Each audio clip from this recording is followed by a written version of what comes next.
Summon the Spectre.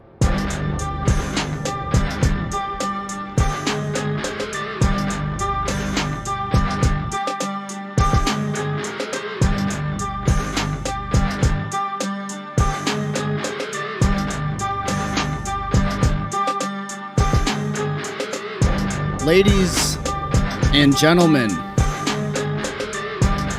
we got ourselves one hell of a WrestleMania Night 2. Let me tell each and every single one of you.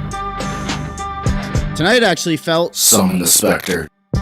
So much like a WrestleMania, I forgot that last night even happened.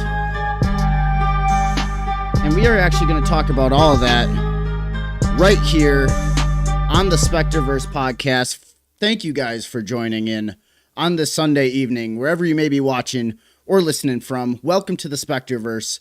I am the host, Jara Spectre, also known as the Spectre, Jade Mercer, inside of the pro wrestling ring. And this is my little side project while I'm out nursing an injury.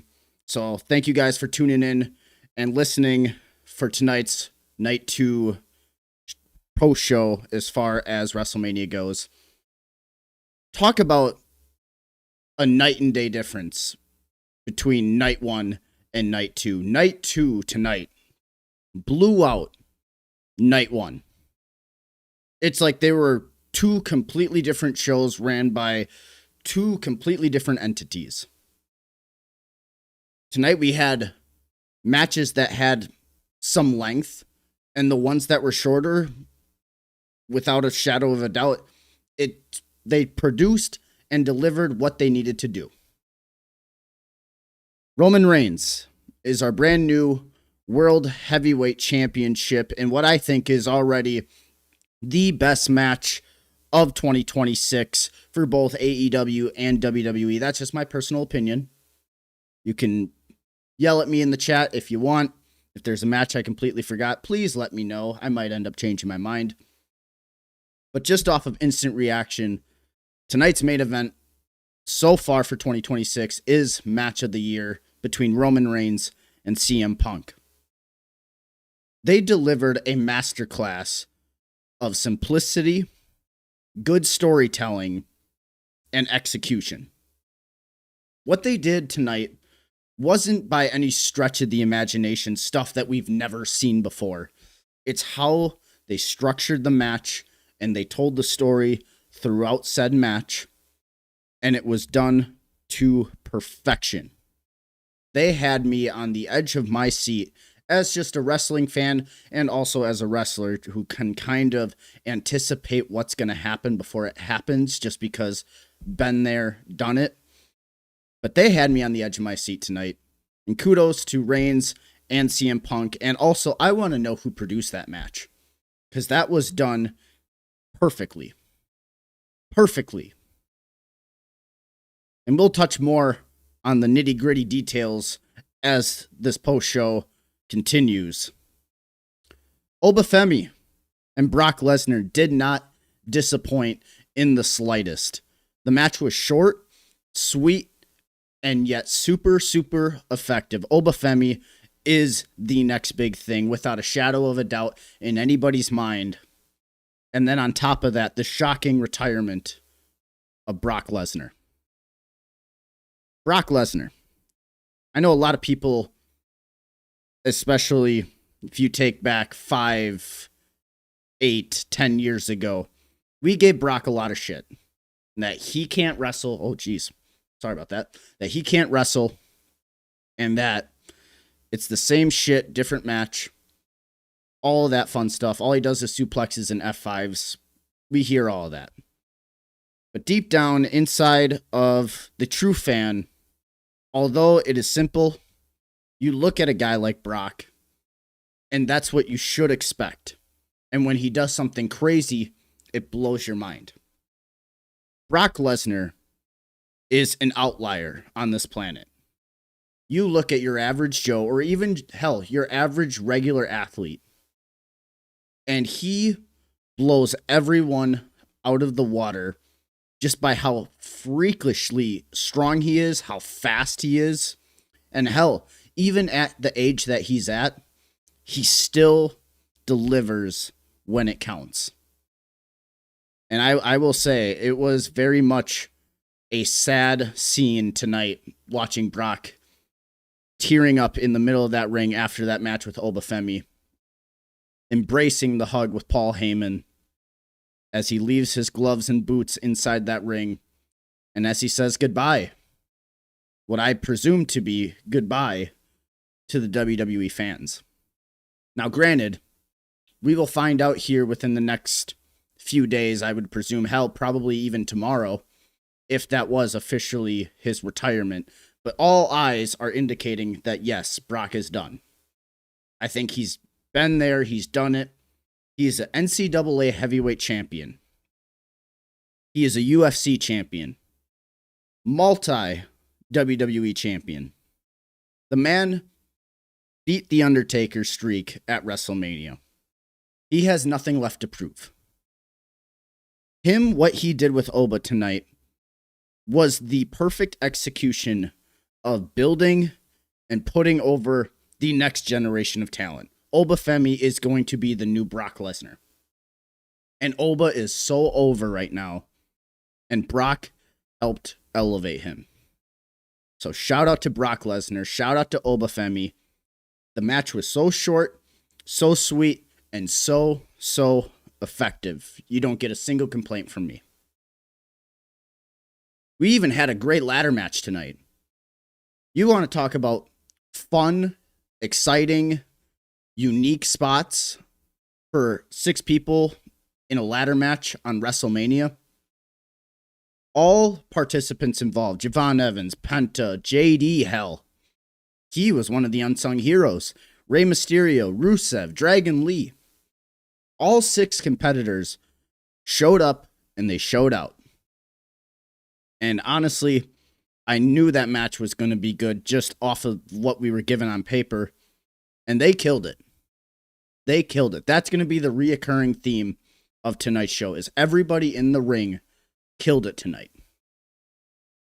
But the big question now is, why did it feel like such a night and day difference between yesterday and today? Is night 1 the premarital cock tease of WrestleMania, just given by name? And then night 2 is everything that we need to care about, and that's when people show up and show out? I don't think it should be that way. But it very much begs the question as to why were the matches so short yesterday? And why did the show just feel so mid and underwhelming yesterday, and tonight made up for everything? Definitely leaves me scratching my head as to what happened or the reasoning behind it. But overall, I mean, you look at these shows and you're just like, what the fuck? How is it that night 2 blew night 1 completely out of the water? And I'll even go as far as saying is night 2 tonight was better not only than yesterday, but it was better than both nights last year. Now, granted, the only thing I really truly care about and remember from last year was the triple threat between Reigns, Punk, and Rollins. Everything on the show, at least to my knowledge, was skippable. And it didn't deserve WrestleMania. So it really makes me think, why was that? Why was tonight the night that everybody's like, let's show up and let's show out? I'm curious to see what the meeting before the show started looked like. I just want like a glimpse. I'm sure we're going to see it on the next season of Unreal. But man, oh man, tonight I thought over-delivered, and they took all the baggage that we left from night 1, and each wrestler that stepped into that ring tonight, they put that shit on their back, and they said, let's make this shit unforgettable. We're here tonight to talk about everything WrestleMania Night 2 that we saw tonight. Like I said, Roman is our new champion. I'm curious to see what the direction of that's going to be. Oba Femi beats Brock Lesnar. Penta retains the Intercontinental title in a very good 6-man ladder match. We have a new United States champion in Trick Williams. The guy oozes charisma. He is going to be WWE's new pet project. There's no secret behind it. But now if he can just get a little bit better in the ring, he's good. But if he can just get a little bit better, if he can just learn a little bit more, he has every tool that you need to build the next big star. And I'm hoping for the best. Him and Sami, although the match was short, they executed what they could as best as they could. Sami is very much an unsung hero. He knows how to work his ass off when he needs to. Finn Balor and Dominik Mysterio in the street fight. I thought overall it was a solid no DQ match. And it didn't really need the street fight stipulation. Just making it a no disqualification would have done the job either way. But they went out and they had a very fun match. I'm curious to see what their stories are going to look like coming out of WrestleMania. I'm hoping we find that out tomorrow on Raw. And then we had our women's title match. We had Jade Cargill going against Rhea Ripley. And I'll be completely honest, Jade showed her ass off tonight. I thought Jade Cargill looked great. That's a hot take.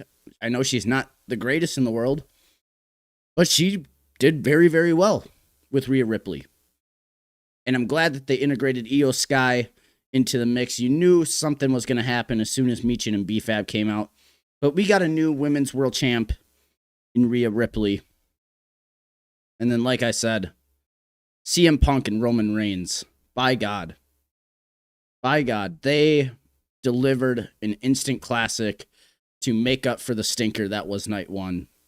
And we're going to talk all about it starting now right here on the Spectreverse podcast. I want to thank each and every one of you for joining and tuning in on this Sunday evening, wherever you may be. You could be watching anybody right now, but you're choosing to stick here, and I appreciate you.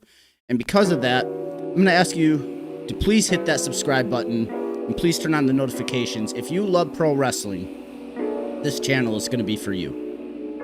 For those of you that don't know who I am, my name is Jarrett Spectre. I also go by the Spectre, Jade and Mercer, inside of the professional wrestling ring.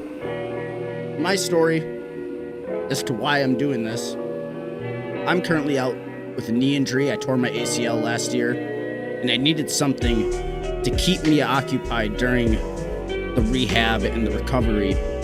And this is what I ended up creating. I created what you know now as the Spectreverse. So I want to thank you guys for tuning in and listening. I want you guys to also follow me on all social media platforms. That's Twitter, Facebook, and Instagram at Jarrett Spectre. And also, please feel free to follow the Spectreverse page on Facebook as well. That's at the Spectreverse. Anytime I go live on a Thursday playing video games, shooting the shit with you guys, or my weekly podcast that I upload every Wednesday, talking about all the news in professional wrestling, what happens on Raw, SmackDown, AEW Dynamite, and anything in between. If you guys love NFL or the NBA or college football, and on top of that, pro wrestling, this channel is for you. And on top of that, I also play video games here and there that I do live stream from time to time. So I would love to have you guys stick around for that. There's plenty of content out here. Granted, I'm still very, very new to this game, but there's plenty of content out here for you guys to go tune in and check out. So please feel free to take a look. And if you like what you see, please feel free to hit that subscribe button. Before we jump right into night 2 review and recap, I'm going to take a quick sip of this energy drink. But the night started with the host, John Cena. He comes out and he says that we had a great night 1. No, John, we did not. It was very mid. Very mid. Cena says that WrestleMania, for the first time ever, is on ESPN, so we got to start with something big.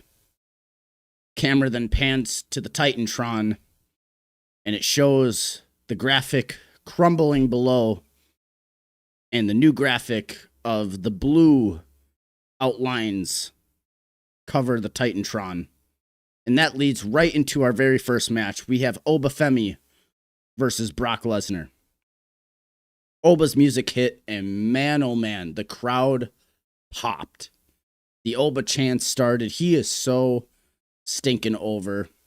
It is crazy how quickly this guy got the rocket ship strapped to him. And honestly, he deserves it. He is the next big thing. Oba Femi comes out. Crowd's going crazy. And then Brock Lesnar comes out with Paul Heyman. Very much a big fight feel. You could just feel it from the television watching at home. They did the championship introductions, but right as those are about to start, Paul Heyman grabs the mic and he introduces Brock Lesnar. And then Alicia Taylor then follows up by introducing Oba Femi. They did a tail of the tape, which is very cool. I think very much neck and neck, as even as it can get, especially considering it's a Brock Lesnar match. It definitely, like I said, had that big fight feel. And the bell rings, and both men lock up, and they lock up very slowly, showing that they're very much even when it comes to strength.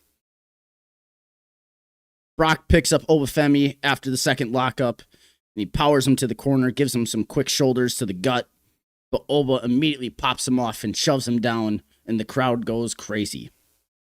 Brock then shoves Oba Femi and hits the ropes and goes for a clothesline and bounces right off of Oba. Does it again, same thing. Bounces right off of Oba. The third one, he doesn't bump, and Oba then gives him a clothesline, and the crowd popped big for this. Brock sells to the outside, trying to get his wits together. Oba then follows him out. Brock is about to enter the ring and pulls Oba Femi's head down on the throat, throws him outside, shoves him into the steel post twice, gets him back into the ring. 3 German suplexes to Oba Femi, and as he's about to go for the fourth one, Oba Femi elbows out and then charges him in the corner with 2 Europeans. As he's about to go for the third European, he gets caught up into an F5. Brock pops up and does his big strong man. But as he does that, Oba Femi immediately pops right back up and gives Brock Lesnar a big choke slam, followed by the fall from grace for the 1, 2, 3. Oba Femi beats Brock Lesnar at WrestleMania, and the crowd went nuts. Oba Femi is the next big thing. There's no ifs, ands, or buts about it. The dude has star written all over him. But now begs the very important question. What do we do with Oba going into SummerSlam? I guess the only best answer and outcome that we can really come up with right now is we got to wait till tomorrow, which is great. You need to have some sort of cliffhanger because you can't just, I guess you could, if you really wanted to, thrust him into the title picture, but I don't think that makes a whole lot of sense right this very second. So I'm curious to see what is going to be next for Oba Femi. You guys can leave the comments. What do you think is going to be next for Oba Femi?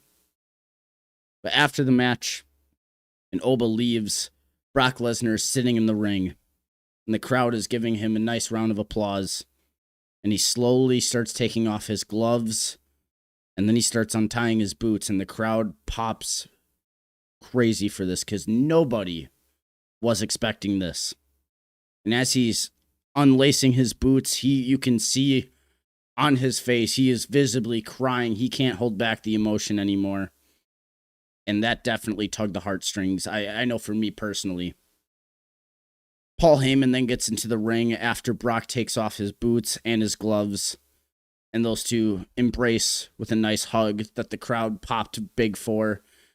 Chants of thank you, Brock, and thank you, Lesnar, ring out throughout Las Vegas and Allegiant Stadium. And then Brock and Paul walk backstage. This was perfect. It was exactly what it needed to be. I am genuinely shocked by the retirement of Brock Lesnar. I knew it was going to be sooner than later. I was not expecting it to be tonight.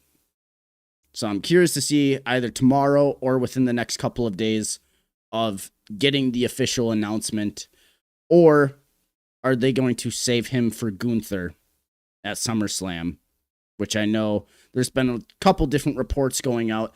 I personally don't necessarily dive deep into reports. I always just take them very much with a grain of salt.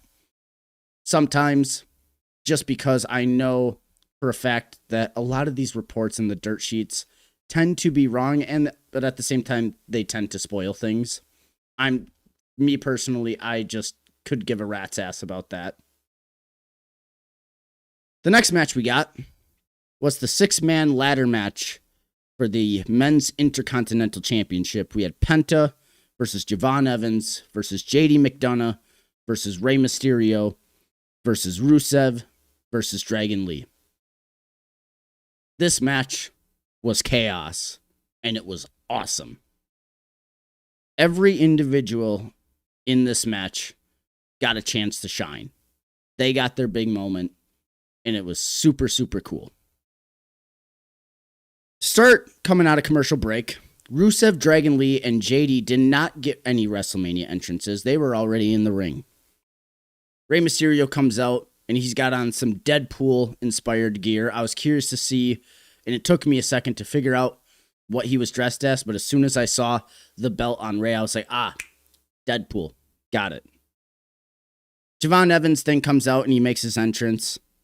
And then Penta gets a cool video package of him dressed up as Shao Kahn from Mortal Kombat. And that looked sick. His entrance as Shao Kahn, chef's kiss. I thought it was awesome. And granted, I know they got their advertisements for the new Mortal Kombat movie coming out in a few weeks. I am going to go see it. I know for a fact I'm going to go see it. I love Mortal Kombat. But that was really cool to see. And the bell rings, and this is where the chaos starts. Penta climbs up a ladder, and he jumps off the ladder onto the top rope for a springboard crossbody into the ring to start. Javon then flies over the top rope onto JD McDonagh. Dragon Lee jumps over the top rope for a Hurricane Rana to Javon Evans off the apron, and Javon ended up landing right on top of JD McDonagh. JD was low-key the most underrated in this match. He took pretty nasty bumps, and he showed his ass off. If you guys, we got to start putting some respect on JD McDonagh's name. Dude can go. Trust me, he can go. JD then JD then gets in the ring. Rusev at this point is running rampage with a ladder. JD comes charging in, and he takes a back body drop onto a ladder that was put up in the corner by Rusev. Rusev then pushes Javon Evans off a ladder onto the outside, but then Javon immediately pops up and does a springboard crossbody to Rusev. That was fun. Rey Mysterio sandwiches Dragon Lee with a ladder into the middle rope, and he hits the 619. That looked really, really cool. Very innovative for Rey Mysterio, who is still going strong. Dude is like, I guess Father Time just does not exist for Rey Mysterio. Penta then pops up Rey Mysterio. This was the spot of the night. Excuse me, not the spot of the night, the spot of the match. It's Rey and Penta in the ring, and there is a ladder that is bridged from the apron to the announce table on the outside. Penta and Rey Mysterio get the one-up on Rusev, and Rusev is staggered on the apron.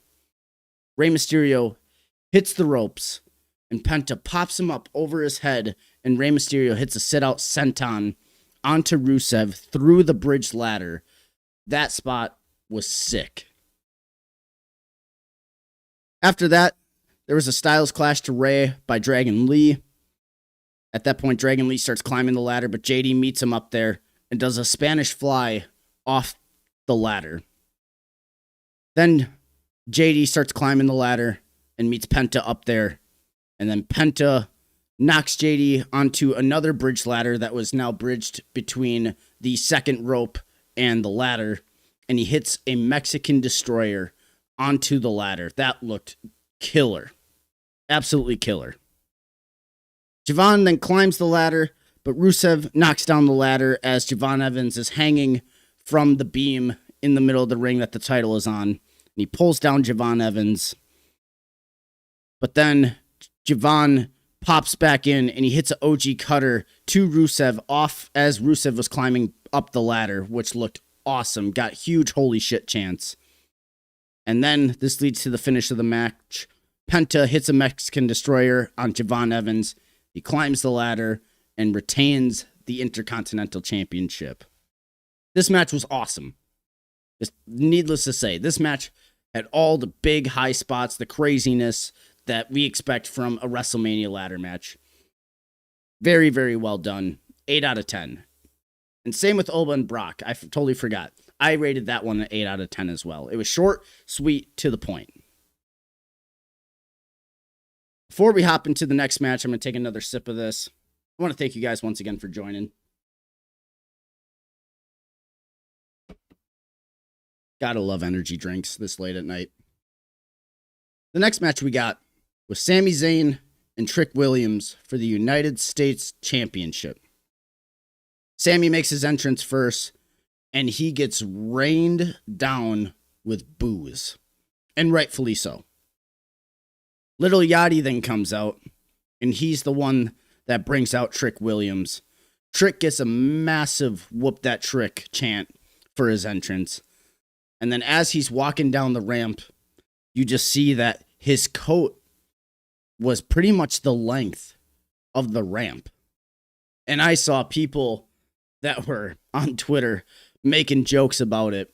Like, oh, that's a really nice wedding gown that Trick Williams got on. Or there was another one that I saw that was like, when you unravel the toilet paper and you're trying to roll it back up. That one popped me personally. I thought that was hilarious. But anyways, very cool entrance by Trick Williams. Bell rings, and there's a bunch of booyahs to start. Sami knocks him down with a clothesline. Very quick heat by Sami Zayn. Then Trick hits his comeback, ends it with the neck breaker. Immediately gets followed up with a blue thunder bomb by Sami for a 2 count. And that was as Trick Williams was going for the trick shot. There's more heat by Sami Zayn. There was a nasty not a neck breaker. There was a nasty brain buster by Sami Zayn as both men are out on the apron fighting. And that looked sick. Trick then breaks the 10 count on the outside as the ref is about to count to 10 for a count out. Little Yachty then distracts Sami Zayn. And Trick hits him with a discus boot, followed up by the trick shot for the 1, 2, 3. Trick Williams is your new United States champion. I will say, Trick Williams is a star in the making. Like I said in the beginning, he's got all the tools necessary to be that guy. Granted, I feel like he needs to get a little bit better in ring, and he's still very, very young. He's got a lot to learn yet. But overall, he has the charisma, he has the it factor, and now he just needs some good quality reps. And I know for a fact WWE is going to give him those good quality reps.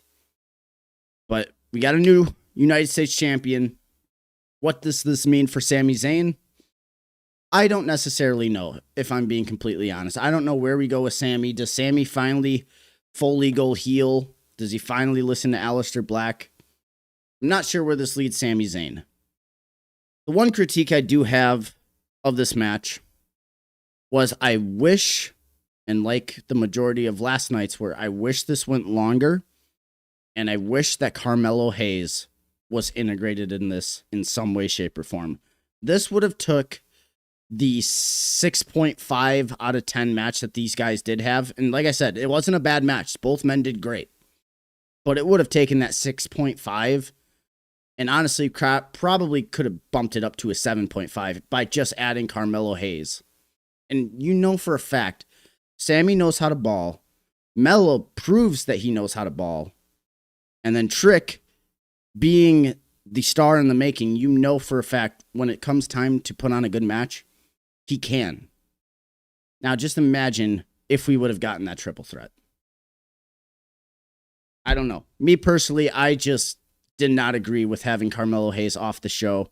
If it was due to personal reasons, by all means, I understand. But from a fan's and a wrestler's point of view, I wish this would have been a triple threat.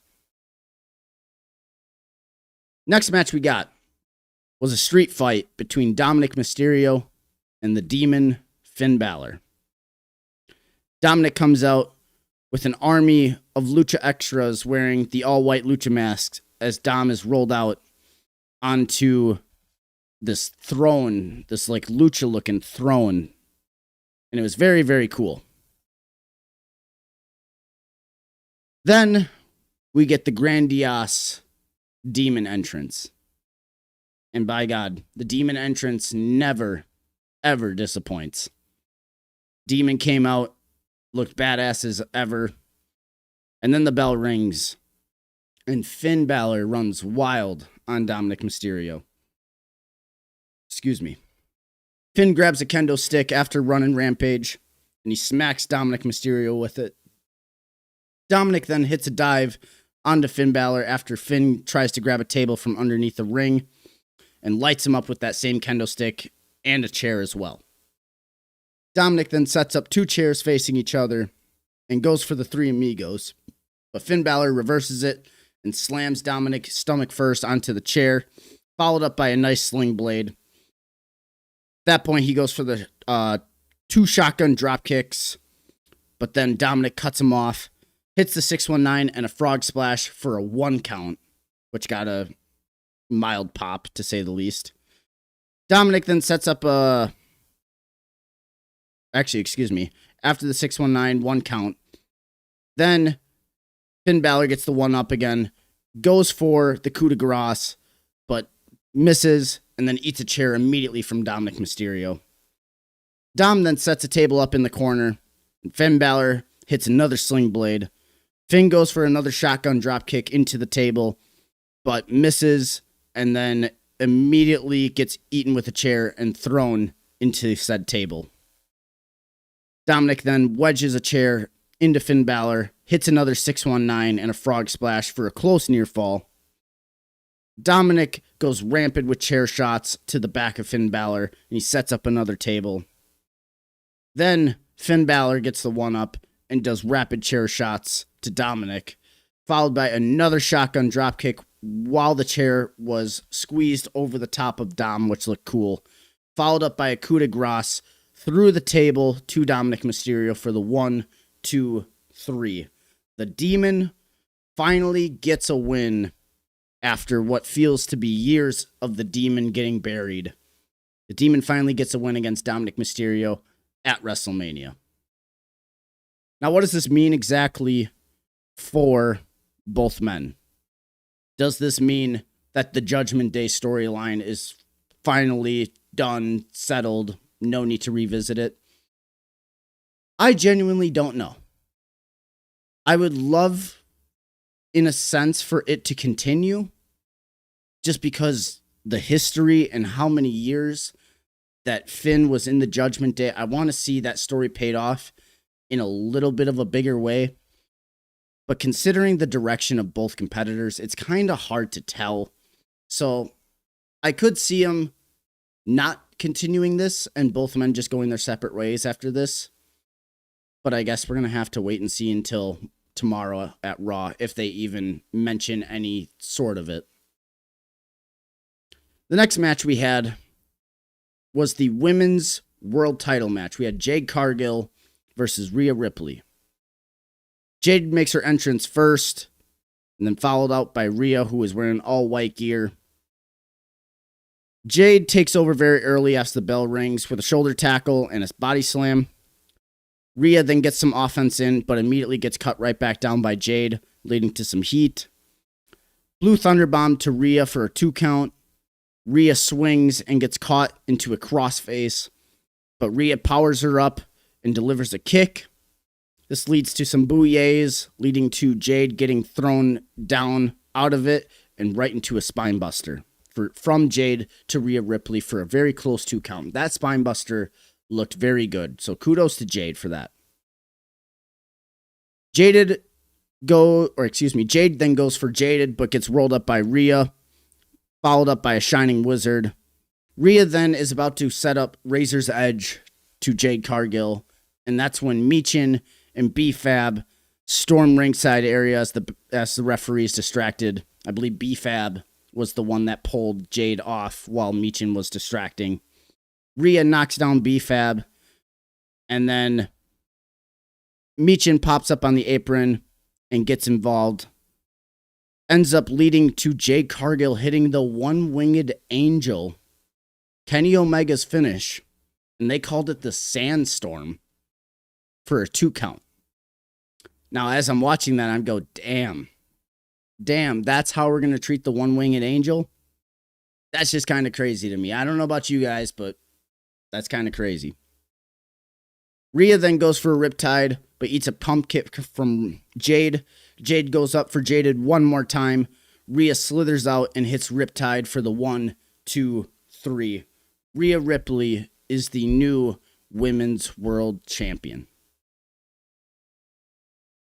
Considering the story that led to this match, I personally did not care about this match whatsoever. But as soon as the match started, and as the match slowly started to progress, I was sitting there and I'm looking at this. I'm like, damn, Jade is actually doing really good. And we know what to expect with a Rhea Ripley match. You know she's good. And I was like, damn, this match is actually not bad. It's actually pretty solid. Was it WrestleMania solid? No. But it was solid enough. Jade looked great in defeat. Rhea looked great as always. And it was very simple, to the point, and they delivered. And Rhea Ripley is the new Women's World Champion. As the match also progressed and the women were about to get thrown out, I totally forgot to mention Io Sky came to make the save and hit a moonsault onto both B-Fab and Michin, and then celebrated with Rhea as she won the title. Which, I guess you got to get Io on the show in some way, shape, or form. I just wouldn't have done that personally. But, hey, I guess not everybody can be on Mania.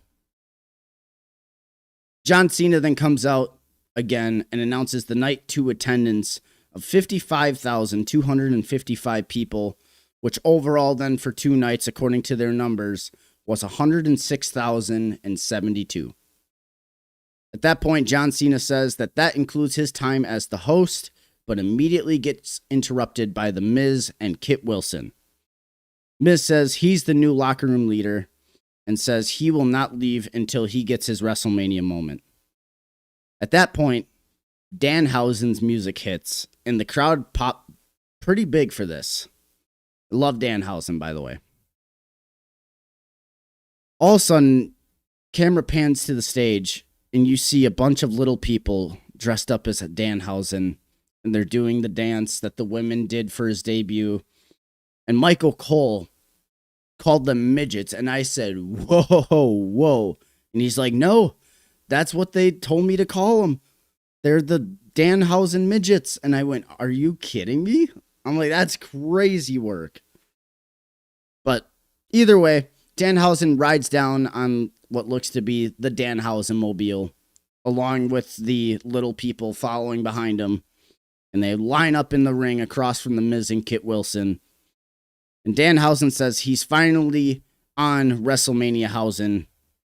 Kit Wilson grabs the mic and tells one of the midgets that he is toxic and shoves him back for very, very, very nice heel heat. The rest of the little people then completely dogpile Kit Wilson and pull him to the outside. Danhausen then hits Miz right in the balls and delivers a 5-knuckle shufflehausen to the Miz. And the Miz gets carted off with the little people holding him up as they walk away. He then stares across from John Cena, and a little pyro goes off, and the comedy part of it goes off and he's supposed to disappear, but he's still there, so he tries to scramble and get away. Cracks me up every single time. Granted, does comedy need to be on WrestleMania? I can understand the people that be like, no, it doesn't deserve that. It's WrestleMania. This should be your most serious show of the year. But it is WrestleMania, guys. Let's be real. Like, this is what you got to have some sort of comedy on WrestleMania. And like, I appreciate one little segment of comedy. It doesn't have to be constant, but like this worked. I thought it was funny. That's just my personal opinion. Now, before we get to the main event, I'm going to take one more sip of this energy drink. And the reason for that is because this match was long. It was long, but it was so good. The main event, CM Punk versus Roman Reigns. Video package starts, and it was very well done. Roman makes his entrance, and before he even comes out, there's a woman singing a song. There's a man playing the drums, and another man playing the piano. Very Bloodline aura-esque. And on top of that, in the background on the Tron, it showed Alpha and Sika and all these different Samoans from the Bloodline popping up, which was a very cool sight to see. Raviria. Oh, hang on a second. We got a chat. I'm sorry, I'm probably going to butcher this. Raviraman Bezra 1344. I am totally sorry. I completely butchered your name. That is completely on me. My bad. He says hello. Hello. Welcome to the show. Please hit the subscribe button. We would love to build up this channel. He says, Oba Femi, coming for the OTC. You know, that is an option. I don't think WWE is going to go that route quite this quickly. But is this going to be a future WrestleMania matchup? 1000%. They would be stupid, and I mean stupid, to not have that be a marquee match. Maybe WrestleMania 44, because I doubt they're going to do it in Saudi. I could see a WrestleMania 44. That's me personally. But shout out to Rivera, man. Thank you for the chat. I appreciate you. Please hit that subscribe button. We'd love to have you stick around. Back to the review. They're showing Alpha and Sika, Yokozuna, a bunch of different Bloodline members pop up on the Tron. And then the music hits. And they brought back the original Tribal Chief theme song. Now, there's a difference between the Tribal Chief theme song and the Def Rebel constant drums going dun dun dun dun dun. They brought back the original. And I popped big because I thought that was personally Roman's best theme song. Rivera then says, was this Brock's retirement? Listen, as a pro wrestler, if you leave your boots in the ring, that is a retirement. Like that, you can't go back from that. I know some people say like, well, Undertaker left his jacket and his hat in the ring. But, like, I mean, you see anybody that leaves their boots in the ring, like, they're done. There's no coming back. And I feel like, as a country boy, because I did grow up on a farm, I feel like Brock is a man of his word. And if he does something like that, like, there's no way that they're going to turn and he's going to do another match. I doubt it. I feel like the man got paid. He put the young talent of Oba Femi over.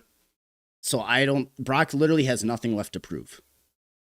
That's just my personal opinion. If you leave your boots in the ring, like, you're done. But anyways, they brought back the original Tribal Chief theme song, and that his entrance is, especially at WrestleMania, always a 10 out of 10. Then it cuts to CM Punk. In the video package, A Punk's Journey plays, and his old Ring of Honor theme by AFI plays, and by God, I love hearing that song. It was such a cool throwback moment, and they're showing different clips of him on the Indies, and then old ECW, winning the world title, the Straight Edge Society, the Pipe Bomb, all different eras and the evolution of CM Punk. But then the music stops, and Punk walks out to the stage. And at this point, I'm like, why did his music stop? Like, I'm sitting there, I'm like, he's standing there and there's no music or anything. And all you hear is just the crowd. And in the back of my mind, just as a mark myself, I thought they were going to play This Fire Burns. And I said, no fucking way. They're going to do it. Please tell me he's coming out to This Fire Burns. But that's not what happened. I don't know if they're ever going to do something like that ever. But the music stops. He gets down on his knee and he does his signature, It's Clobbering Time. And then that's where the music starts playing. Cult Personality hits the PA system and he walks out and he makes his entrance. Championship introductions were done by Alicia Taylor. And the bell rings and both men stare across from each other. And the crowd at this point is losing their shit. Like, this had big fight feel written all over it. You could just feel it there. But the match starts. There's some chain wrestling, very slow start from both men. And that's how you should start a instant classic WrestleMania match. Start slow and work your way up to your big spots. But it starts slow, and there's a shoulder tackle to Roman, and Roman immediately gets in CM Punk's face. Then, right back to some more chaining. Roman then hits a drop-down leapfrog right into a Samoan drop. Roman then runs some quick heat and sends Punk to the outside. And at this point, they just do a little simple walk and talk on the outside. Ravira, my guy, he said, how did they manage to get the ROH theme and a photo of Punk with the ROH Championship in the video package that was aired on SmackDown? I guarantee, and this is just me, I think almost 99.9%, they made some sort of like deal with AEW to get probably some of the pictures from his days of Ring of Honor. I know indies, they can take whatever they want. Indies is very much different, but because ROH is technically bought by Tony Khan and AEW, I guaranteed they had to make some sort of arrangement and pay X amount of money just to use either the theme song, or they had to pay at least to get the photos. Or maybe that's all stuff from their archives. I genuinely don't know. That's more of like a business aspect thing. But that's just my ultimate guess if I had to make one. Back to the match. They were doing some walking and talking on the outside. Very, very simple stuff. All that means is that they're just simple strikes and they're just going with the flow of what the crowd gives them. Punk then regains control and he hits a springboard clothesline off the barricade to Roman back inside of the ringside area after it spilled into the crowd. Punk starts taunting and Roman throws him off the announce table. Both men then get back into the ring. And it leads to a big boot by Roman for a close 2 count. Roman goes for the Superman punch but misses, and Punk follows it up with his vintage comeback. CM Punk then goes for the GTS but gets posted and eats the first Superman punch for a close near fall. Roman calls for the spear, but Punk gives him 2 knees in the corner and delivers the rest of his comeback. Roman then sells to the outside. Suicide dive by CM Punk. Onto the outside. Roman is laid on the announce table. And Punk slowly rolls back into the ring and he's about to climb up to go for the Macho Man elbow through the table. But Roman immediately pops up, knocks him down, and sets him up into the Tree of Woe onto the outside towards the apron area. He delivers some nasty blows, then follows it up with 3 Superman punches while Punk is still in the Tree of Woe. And then he grabs the steel steps. And he blasts CM Punk with those steps. CM Punk then falls, and he's bleeding. Finally got some color on him as Roman's talking shit to the camera. Oh, I just totally lost where I was. There we go. Roman then clears the announce table, at least the Spanish announce table, and he powerbombs CM Punk through the table. At this point, all the momentum is on Roman Reigns' side. But Roman throws Punk back into the ring. And then as Roman gets back in, Punk hits a GTS out of nowhere for a close near fall. Punk then goes for another GTS, but Roman sneaks out and hits a spear for back-to-back close near falls. Roman then hikes CM Punk up for a GTS of his own, but Punk powers out and gives him a nice roundhouse kick for a very close 2 count. Punk then taunts CM Punk then taunts Roman Reigns, and he does the Superman taunt and delivers a Superman punch of his own for a very, very close near count. Punk then steals a fan's Ulafala, and he puts it on, and he calls for Roman Reigns' spear. He goes, ooh, ah.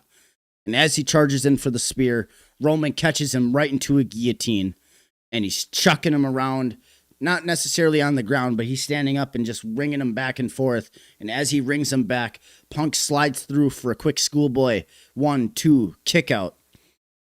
Roman then relocks in the guillotine, and then Punk powers out right into the Anaconda Vice.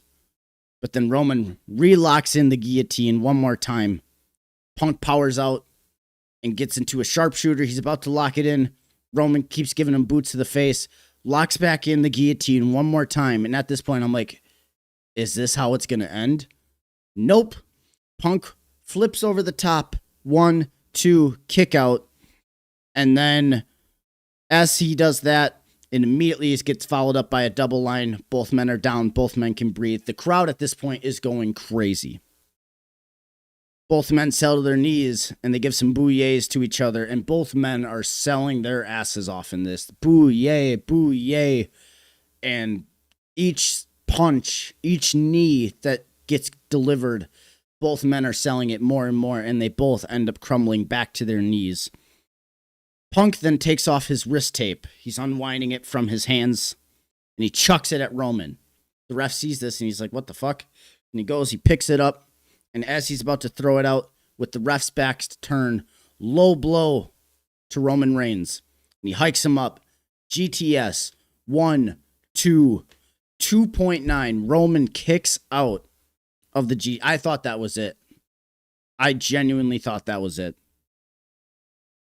Punk then delivers some just regular basic elbow drops to Roman as he sells to the outside. He lays Roman back onto the announce table, and he goes up and he delivers the signature Macho Man elbow off the top rope through the announce table for a big holy shit chant. You could tell that the referee was right there checking if both men were all right. It seemed like both men were fine. Punk then gets him back into the ring. He hikes him up for GTS, and he hits it, and Roman bounces off the second rope and lands right back onto CM Punk's shoulders. And as Punk is trying to power him up for a second GTS, he collapses. He's so spent. He's so beaten. And the age, Roman getting in the head of when he, with the promos on Monday Night Raw, telling him that he's old. He collapsed. And Roman took the opportunity, and he hit a spear on CM Punk, but Punk immediately sells to his knees, and he tries to swing at Roman one last time, but he misses and falls right back down, and as he gets back up, he eats another spear for good measure. 1, 2, 3. Roman Reigns wins the World Heavyweight Championship from CM Punk. Both men get the biggest round of applause from me. That is how you deliver a WrestleMania main event. Hey, let's get some air horns for the main event, huh? That's how you fucking do a main event. Literally, that is how you do a main event. Actually, let's do a little bit more. That was awesome. This main event stole the show. It stole the weekend. Night 2 delivered so well that I totally forgot Night 1 even happened. And I guarantee WWE was like, let's make this mission. Let's show them, because Night 1 went so mid and so poor. I think, I'll be completely honest here. I think people shit way too much on Night 1 to the point where they're like, oh, this is the worst WrestleMania of all time. Let's be real here. Was it the worst WrestleMania Night 1 of all time? Out of like the 2-night formula? Yeah, it's up there. But if we're talking from just that, then I can agree with that. But if we're talking, oh, this is the worst WrestleMania of all time, just off of night one. Granted, was night one good? No, it was not.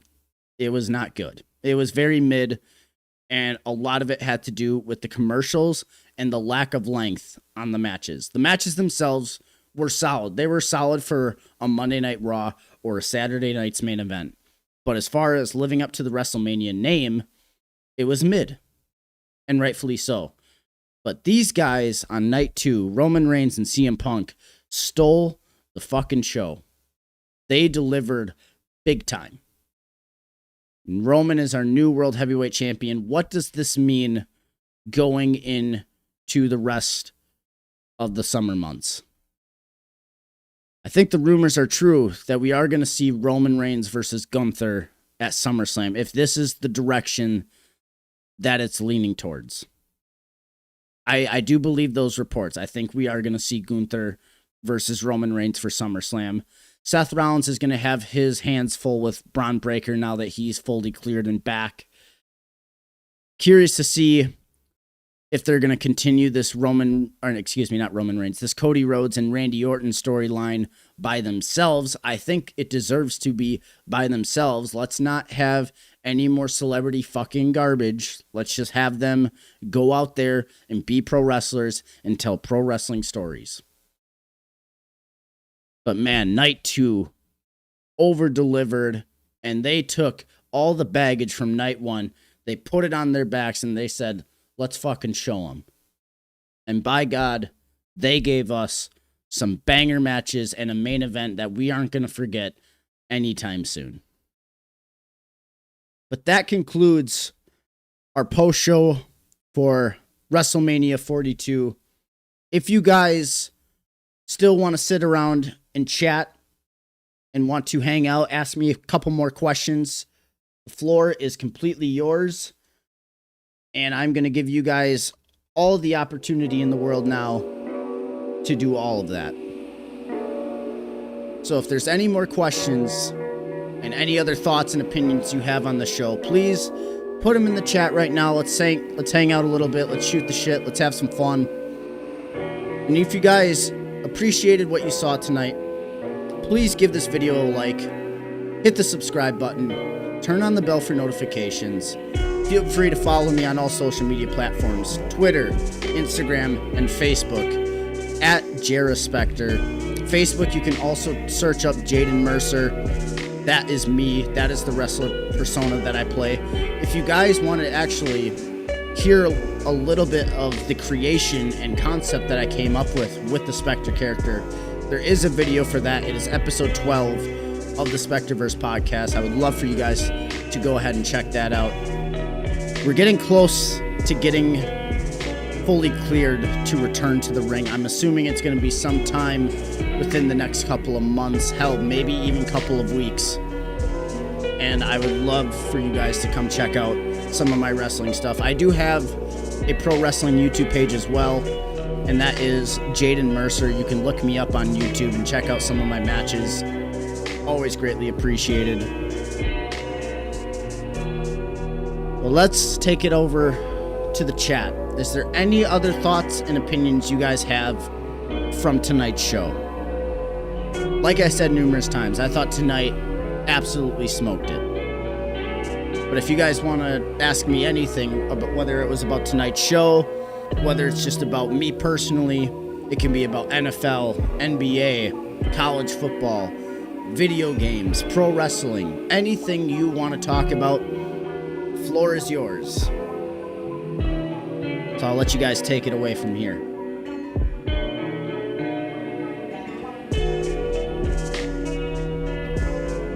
I guess the first question that comes to my mind is CM Punk and Roman Reigns tonight, was it better than the triple threat we got last year? I'm going to say yes. Might be a little bias, might be a recency bias, but I'm going to say yes. Tonight, CM Punk and Roman Reigns was better than the triple threat. I do love the triple threat.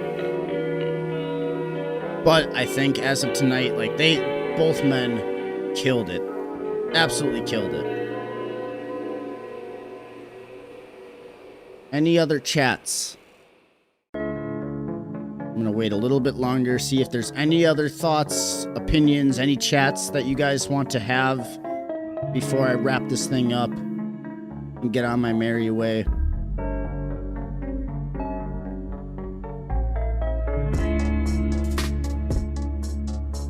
Just kind of taking a look here. I appreciate Rivera. Man, you were the star of the show for Spectreverse, and I appreciate you very, very much. So shout out to you. Very, very much appreciated. I'm sorry I butchered your name at the beginning, but thank you very much. Any thoughts on tonight's show or anything in general? We can talk about my favorite football teams. We can talk about what I've learned in pro wrestling. We could talk about, hell, what's on my nightstand behind me. Talk about my masks hanging up over there. Floor is yours. Whatever you guys want to talk about, floor is yours.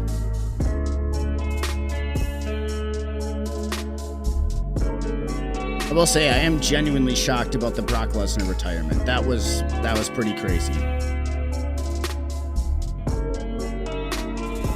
All right, I will give it another 2 minutes before I wrap this thing up and call it quits. And like I said before, if you guys are new, please hit the subscribe button, turn on the bell for notifications, leave a like on the video. I'd very, very much appreciate it.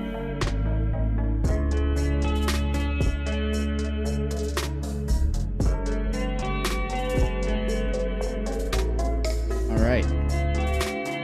Looks like that is going to do it for tonight's WrestleMania Night 2 post-show.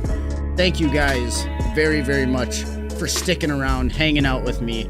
You could have been anywhere watching a post-show, but you guys decided to come here, and I very, very much appreciate it. I am trying to get this channel up from the ground up. I just started 3 months ago, and I've been learning the game on all the intricacies of making a YouTube channel and using my pro wrestling knowledge. Like, this is all still brand new to me. So the fact that you guys came and gave a little bit of support tonight means the world to me, and I thank each and every single one of you. And until Wednesday, where episode 14 of the Spectreverse podcast comes out, I will see each and every single one of you then. Peace out, everyone.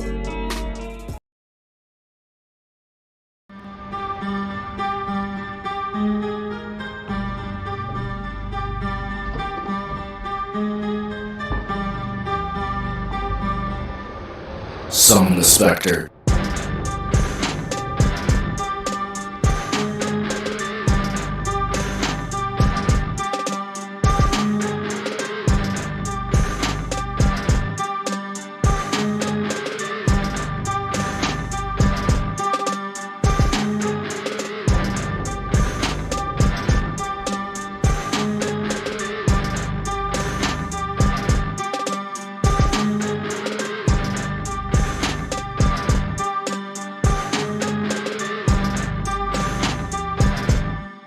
Summon the Spectre.